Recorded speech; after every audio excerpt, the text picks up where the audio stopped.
Join me in welcoming Helen Undy, who's the Director of the Money and Mental Health Policy Institute, and also by Debbie Bullock from Aviva. And they're going to discuss with us, in effect, the double stigma of mental health and money problems. And with that, I'm going to hand over to you. Great. Thank you very much. So I was told to stand up here, but I think I'm mic'd up, so I think you can hear me if I'm not at the lectern, right, so I might wander around. So you're also going to have to forgive the branding of the slides, because we were told we had to put them in the conference branding, which means that it's all gone a bit weird, so bear with me. But so we are the Money and Mental Health Policy Institute, so we're a research organisation that is dedicated to trying to understand and tackle that link between financial difficulty and mental health problems. So we were set up just over 2 years ago by Martin Lewis, who runs Money Saving Expert, and we operate a bit like a think tank, a bit like a research charity, but as well as doing the research and trying to understand the problems, we like to go out and about and use it to try and generate some real impact, which is why we spend quite a lot of time going out and talking to people, but also trying to translate that research into practical tools, suggestions, resources that people can use, and why I'm here with Debbie, because while I'm going to talk through what the research says about the links between money and mental health, how that plays out in the workplace, and what you could do as employers, Debbie's going to talk through how Aviva have been working through that and implementing it in their workplace as a bit of a case study. So to kick off with why we're interested in this, so 45% of employees report at least one sign of poor mental health. I decided I'm not really going to talk much about the prevalence of mental health problems, because you've probably heard that all day so far. But I just wanted to focus a little bit on what that means in the workplace. So those signs of poor mental health at work, and this is from a big nationally representative study of 40,000 people. This is not a quick poll that we did. This is robust evidence. This is what it looks like. So we're talking about being less able to concentrate than normal at work, having lost sleep or worrying, feeling that you've worked less carefully than usual, you've accomplished less. And so that is over 45% who've experienced at least one of those signs of poor mental health. And it doesn't take very much imagination to think about how those might affect you at work, how they might affect your teams, and how they might affect your overall performance as an organisation. So on to the money bit. People with mental health problems are 3 times as likely to be in problem debt. And over half of adults with a debt problem also have mental health problems. That's an enormously strong relationship, and it's a vicious cycle. So we know that financial difficulty can affect our mental health, just as our mental health can affect our finances. So that might look like your mental health meaning that you are struggling to budget, struggling to weigh up complicated information, to navigate things like a bank statement or a bill. But it might also mean that your financial worries are affecting your sleep. They're making you feel guilty. They're invading your thoughts when you're at work. So you can understand why, as these two things interplay and compound each other, tackling one without looking at the other is going to be much less effective, which is why when we're thinking about improving mental health and supporting employee well-being, if we don't think about money and forget that that's part of the puzzle, you're not breaking that spiral. And what you're doing is you might be supporting somebody's well-being in the short term and making them feel better in their workplace, but when they return home and there's another unpaid bill on the doormat, or they're trying to work out how much they're going to earn this month because they're not sure how many hours they're going to get in their contract, and so they're not quite sure what their income's going to be, then all of a sudden somebody gets back into that place where their mental health is really struggling. So as an employer, there's an awful lot that we can do to help in that area. Because we're starting from a pretty tricky situation. So a quarter of the UK's workforce are financially insecure, which means that a surprise bill, something like a broken down car, a washing machine that stops working, somebody becomes ill, a relationship breakdown, can be what can tip you from being financially kind of ticking along and doing all right into suddenly being in financial difficulty. And that's because nearly 17 million working age adults have less than £100 in savings, which is pretty shocking. £100 won't even buy you a new washing machine most of the time. So one thing goes wrong and suddenly you're in financial difficulty. And when you're thinking about people who, as I mentioned, who don't know necessarily what they're going to earn month to month as work is changing, that becomes even more important because you don't have a buffer to fall back on. If your income goes down in a month, there isn't anything that's a cushion to protect you. And 8 million people are over-indebted. So that's people who are struggling to service their debt, so people who have more debt than they can reasonably manage to repay. And that's people in your organisations, because there is this double stigma. So I'm sure you've heard a lot today about the stigma of mental health and how hard it can be to speak up, which is absolutely right. But I was at the Talk Money conference last week, which is the sort of debt and money equivalent of this conference, if you like. And a lot of the conversation there is about, there's all this stigma around debt and financial difficulty, and how can we get people to speak up and start to share those experiences? And unless we bring those two conversations together, we don't have much of a hope of cracking it. So we've talked about the signs of poor mental health at work, and we've talked about the link with financial difficulty. Obviously, I'm now going to go on to talk about how those two things are linked. So on this graph here, you can see this dark bar is people who are finding things difficult financially, and that's self-reported. So we asked people, what are your finances like at the moment? How are you getting by? People who are finding things difficult, over 2/3 of them were showing at least one sign of poor mental health in the workplace. In the middle is the people who are just about comfortable financially, and over there is the people who are financially comfortable. And you can see there's quite a big jump when we get over to this side. So being in financial difficulty, or feeling as though you're in financial difficulty, because this is self-reported and everybody's perceptions of their finances are quite different, has a really big impact on our mental health and on our mental health at work. Very specifically, we're talking about, so for people who are finding things difficult financially, which is this darkest bar, so over half say that they accomplished less than usual at work. So this is very specifically in the workplace. Over half of people who are finding things difficult financially accomplished less than usual at work because of their finances. Over half of people said they work less carefully than usual.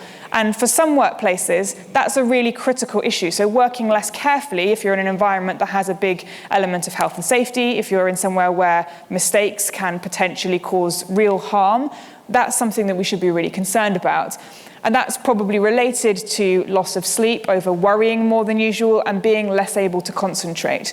So you can see all the way along, the darker the bar gets, as financial difficulty gets worse, the more people are experiencing these kinds of symptoms in the workplace. And very specifically, when we were asking people about, well, what's that like at work, people were saying that I was tired in the workplace because of losing sleep. I was feeling under increased pressure because I needed the money.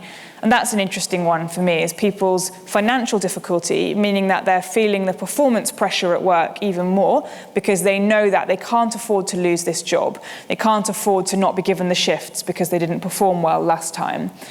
But then also at the same time, finding things harder. So work feels more important, it feels more pressured, you have to make sure you're getting the work and you're doing it well. But you're also finding it harder to do.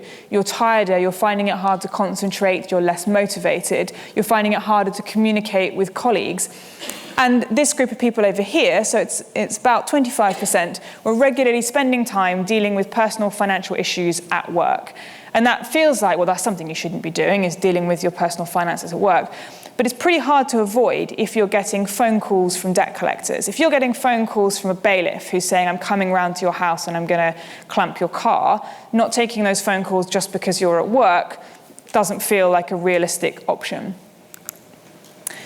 And it's a vicious cycle. So I've put some quotes up here because as a mental health charity, all of our research is based in people's lived experiences. We run a research community of 5,000 people who all have personal experience of mental health problems. And we went to them to ask them about this issue. And we heard from people saying they were phoning in sick because they couldn't afford to get to work. They had to miss meetings or miss training. And these are people who were getting their expenses repaid, but for whom the upfront cost of doing that was something that they couldn't manage. This one really stood out for me. So people saying, I wasn't considered a team player, and this had a really big impact on mental health and relationships at work. If you can't afford to chip in for birthday cards and leaving cards, you can't sponsor people for charitable events at work or buy cakes when people have a cake sale. It's smaller amounts of money, but it's an enormous emotional impact, and it can really drive poor mental health at work, and it can divide teams. And it's not that hard to avoid either. And finally, we got on to this big and kind of very vicious cycle. So people who are going off work sick, and who aren't getting enough money when they're off work sick, either because their sick pay isn't great, so maybe they don't qualify for contractual sick pay, or they've been off work sick for so long that their contractual sick pay has run out, and they are moving on to benefits. And that move on to benefits is not only difficult and time-consuming, but you take another financial hit while you're waiting to be assessed for your benefits. You're on a lower rate than when you were on sick pay. Most people don't really know what sick pay they'd be entitled to if they went off sick. When we started doing this research, I went back to look through mine to work out, well, what actually would I get? And when you map out, if you were off sick for 3 months, what would your salary look like? For a lot of people, the drop is a lot more stark than they're expecting. And that financial hit affects our mental health. So our research found that if you take a financial hit when you are off work sick with your mental health, it affects your chances of recovery and your chances of return to work. So there are 2 scenarios here. One is you're at work, you're not well, and you know that going off sick is going to affect your finances. So you stay in work, which means that your performance is likely to go down, can lead to relationship difficulties at work, performance management issues, and ultimately either you going off sick or losing your job. And when people lose their jobs in those circumstances, getting back to work is incredibly difficult. The second scenario is that people take the time off sick, knowing they're going to take a financial hit. They end up in financial difficulty as a result. That makes them more ill, and then their time off sick gets longer and longer, and then you're quite far from the workplace as well. So there's no real good scenario here. So we've gone through the research about what the problem is, but there's an awful lot that employers can do, because actually having conversations about mental health is hard. Having conversations about money is hard. But as employers, conversations about money is something that happens quite a lot. Whether you're negotiating pay, you're talking about what's going to happen next financial year, are you going to get an inflationary increase in your pay, what's going to happen, is someone going to get promoted? Each of those conversations is a prompt to have a wider conversation about money. So we split our recommendations into 3 areas, and Debbie's going to talk through what Aviva have done in each of these. But very broadly, the kinds of things that we would like to see employers doing. Number 1 is building people's financial resilience. So this is making sure that your employees, that your teams are not in that 17 million people who only have £100 to draw on in a financial emergency.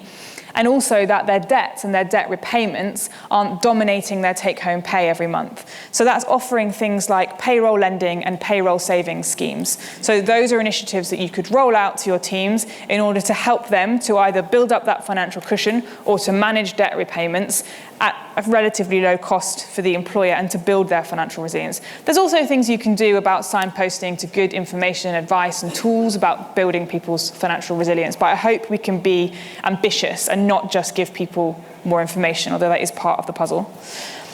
Making it okay to say. So we've talked a lot about stigma in the mental health world, but this is really important about talking about financial difficulty at work. So making sure if you're offering training to line managers about mental health and well-being, have you thought about whether money should be part of that? Making sure that line managers feel comfortable having conversations about financial difficulty, and also making sure that the information is readily available about where you can go to get help. We're lucky in the UK that we have a free, at the point of delivery, debt advice sector that is funded largely by a levy on the banks. It's not paid for by people when they go and use that service. Now, there is a lot of demand for those services, but they do exist, and signposting people to them and making sure that people know about them is really important. On average, people wait over a year after going into problem debt before they seek debt advice. And sometimes that's because they just don't know what's out there. So creating a culture in which you can have those conversations and help people to get advice is really important. And finally, helping once the problems have set in. And this is where some of the recommendations are a bit more tricky, but are things that could make an enormous difference. And they're things about sick pay. So is your sick pay policy generous enough that people could take a period of time off sick with their mental health without facing an enormous financial shock that is going to make their health worse? And is it flexible? So we probably talk quite a lot about phased returns to work when you take time off sick. So you've been off sick for 2 months and you're supporting someone to return to work gradually. Maybe they start working a day or 2 at a time rather than immediately full time. But they're then classed as able to work. So their eligibility for benefits goes away. But they're only earning 1 or 2 days a week of salary. So suddenly there's a really big financial penalty for somebody to take the responsible kind of step of taking a phased return to make sure that they're well enough to work and that they can manage it. But could you offer a sick pay policy that can be phased as well, so that people could be paid for 2 days a week and take sick pay for 3 days a week if they're not well enough to work full time?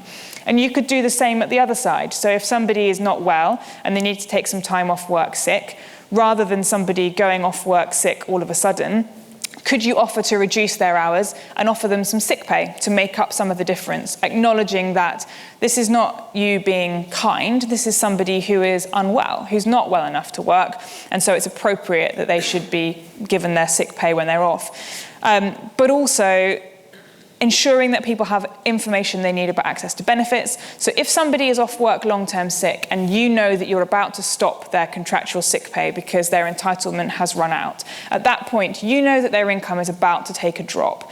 As an employer, you could reach out to them and offer them signposting to other sources of income. So you could help make sure that they know how to access the benefit system and that they understand what their entitlement is. So those are three of the broad areas. I'm going to hand over to Debbie to talk a little bit about how they've applied in a real business context. Obviously, Aviva is a very large employer. So while Debbie's talked through some of that, if in the Q&A you want to ask a little bit about how it might apply in a much smaller organisation, we're an organisation of 8 people. So we're doing what we can to implement some of these things. So I'm happy to talk a little bit about how some of those have applied in our setting as well. I'll hand over to you. Thank you.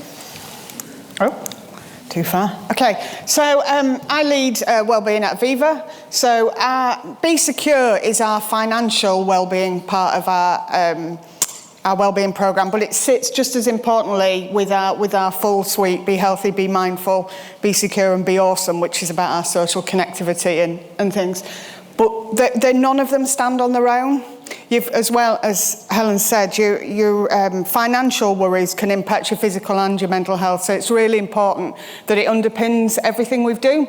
I'm keen that we talk about some practical examples. So there's a common misconception that because we're a financial services business, everyone knows everything.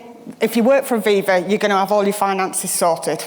It's very definitely not the case. There may be a few people who know some very specific things, and there may be some people who know nothing at all. So we need to make sure that our colleagues are as equally supported as any other employer. And we have a number of things in place to support our colleagues. So Aviva Financial Advice. So one of the things we've done is made that available to all our colleagues during work time, so they don't need to do that in their own time. So there's a 20-minute sort of initial conversation and up to a 2-hour fact-find session, and they can benefit from that within work time.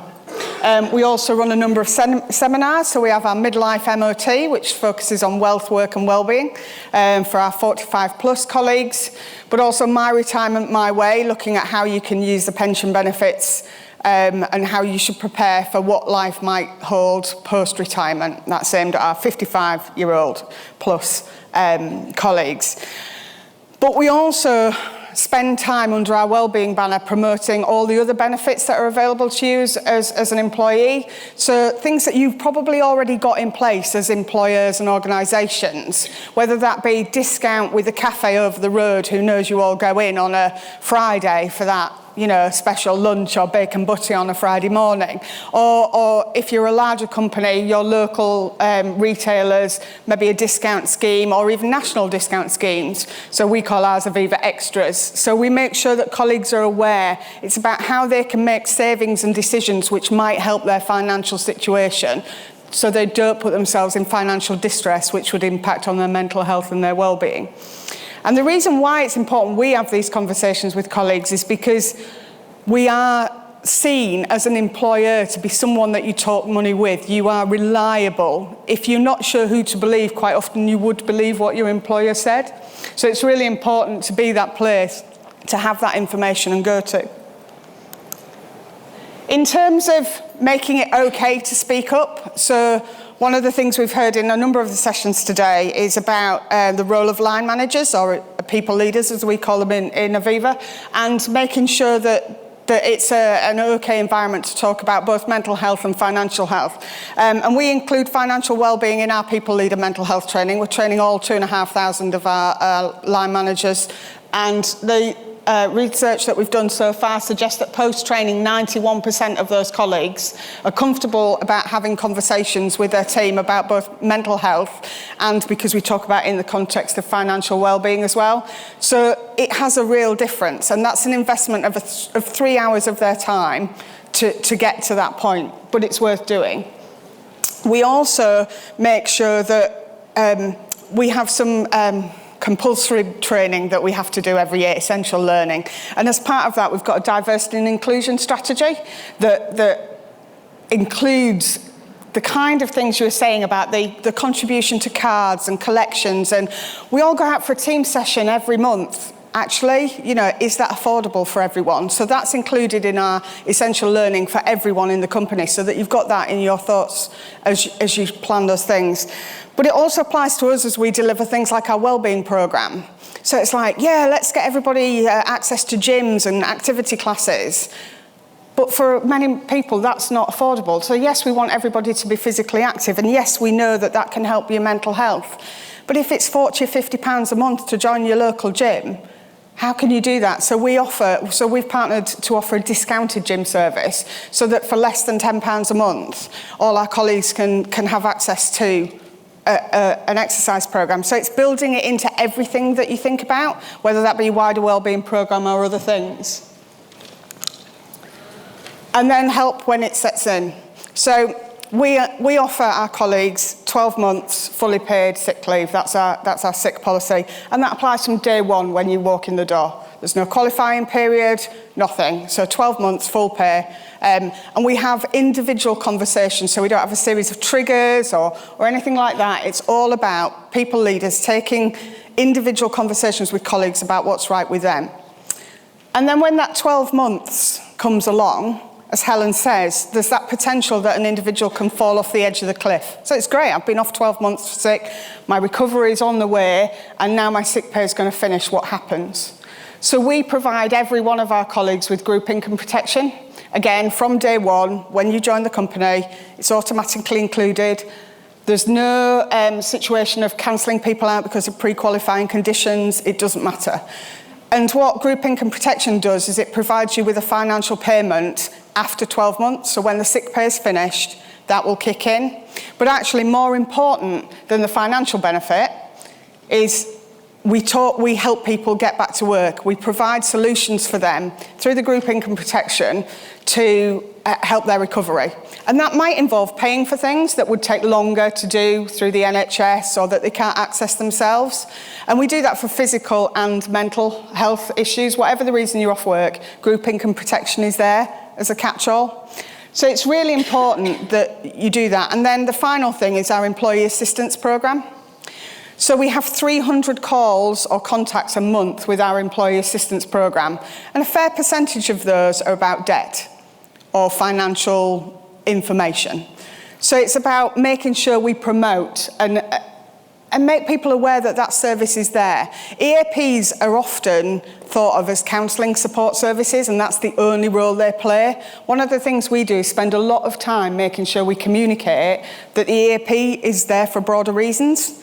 It's like, we always call it, a bit like citizens' advice. You know, it's got that broad range of things, including financial support. And that's where they go. And we also make sure our intranet has easy contact information for these kind of things, because half the battle is making sure people know that they have access to it and that it's there, and making that link easy. So whether that be through training people leaders so that they can advise their team members, or if you're just searching on the internet and you're not sure, you'll find it.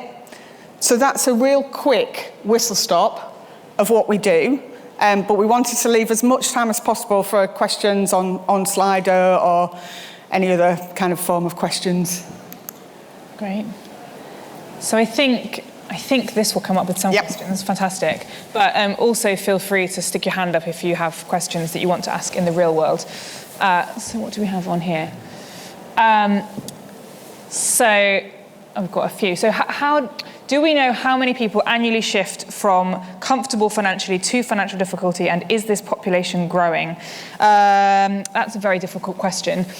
No, we don't know how many people shift from comfortable to financial difficulty, and that's particularly because people tend to shift back and forth. So it's not generally the case that you will suddenly tip into financial difficulty and you'll never find your way back out again. In terms of whether this population is growing, we know that household debt has been growing over time. The figures on whether people in kind of financial difficulty who have mental health problems is growing are not available at the moment, but hopefully they will be soon. But we do know that the financial climate has become more difficult. So more people are in precarious work. More people do not know what their next paycheck is going to look like. And fewer people tend to have access to savings pots or other forms of emergency funding. So we'd anticipate that that is likely to get worse. Do you want to pick one? Yeah, I was going to say, so I'll go for the one that's got my name on it. Oh, it's just disappeared. That's fine. Oh, no, it's not. It's there. So have we received any... So we haven't got any direct feedback from our colleagues. So we do the voice... we have an internal UK survey, Voice of Aviva, we call it, and we do know that 80% of our colleagues think we value their health and well-being. We don't ask specific questions yet on the different elements of financial well-being and physical and mental well-being. But we do know that those who have used group income protection and the EAP services and the sickness policy strongly advocate for it, and we know that they've found that valuable. We have literally emails from people who say, literally, this service has saved my life, in terms of how they've been able to balance their mental and financial well-being as a result of using it. So no direct data yet, but we're constantly expanding the data we collect from our colleagues and from wider sources to help us plan what next, because this is an ever-evolving agenda, and we don't just do something and then wait and see. So more to come, I would say. I want to answer one that's actually just gone off the screen, but somebody asked what you could do in a small employer. So of the things that we do, so one is we give every new starter 1 day of paid work time to focus on a money makeover. And that's partly, we were set up by Martin Lewis, so he's a big advocate of making sure that you are on top of your own finances. And there are tools on his other website, on Money Saving Expert, to help you do it. But we wanted to make sure that all of our team members, when they start, have 1 day of work time paid where they can work from home. We don't ask them what they did. We don't ask them to report on whether their finances are better. We don't need to see anything personal about their finances. It's just trust.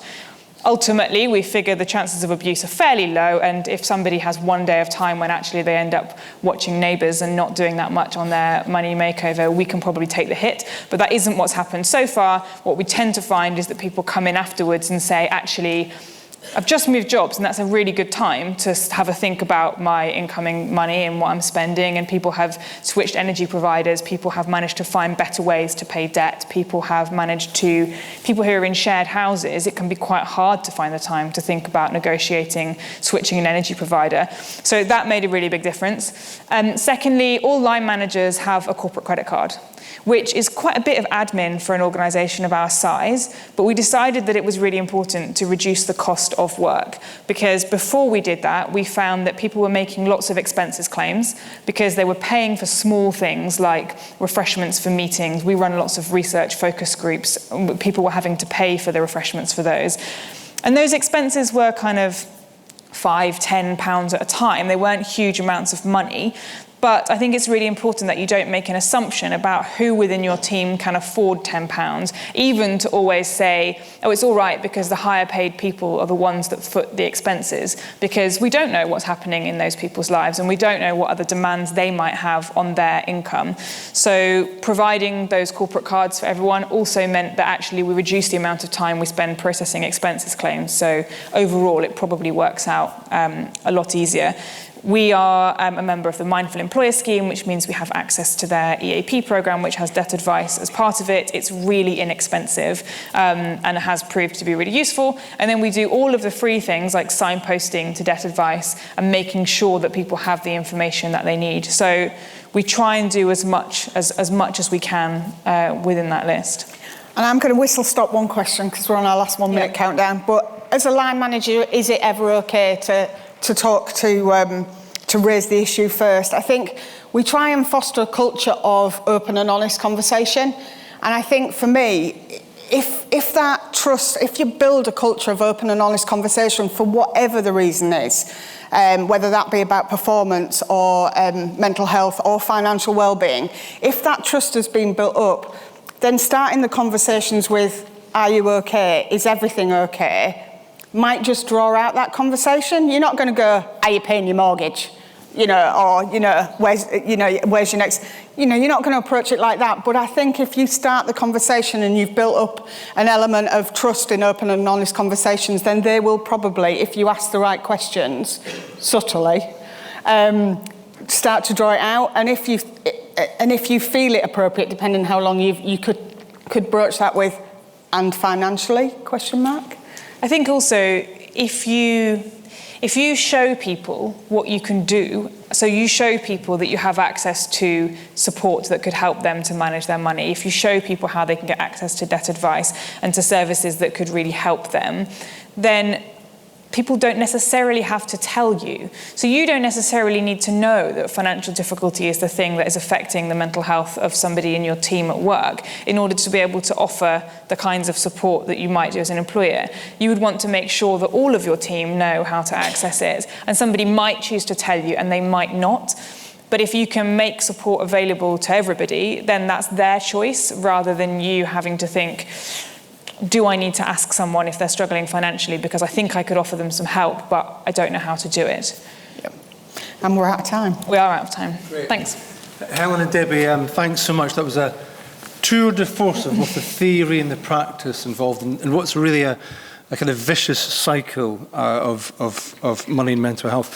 I'm going to use the opportunity for the second time today to do a little advertising plug.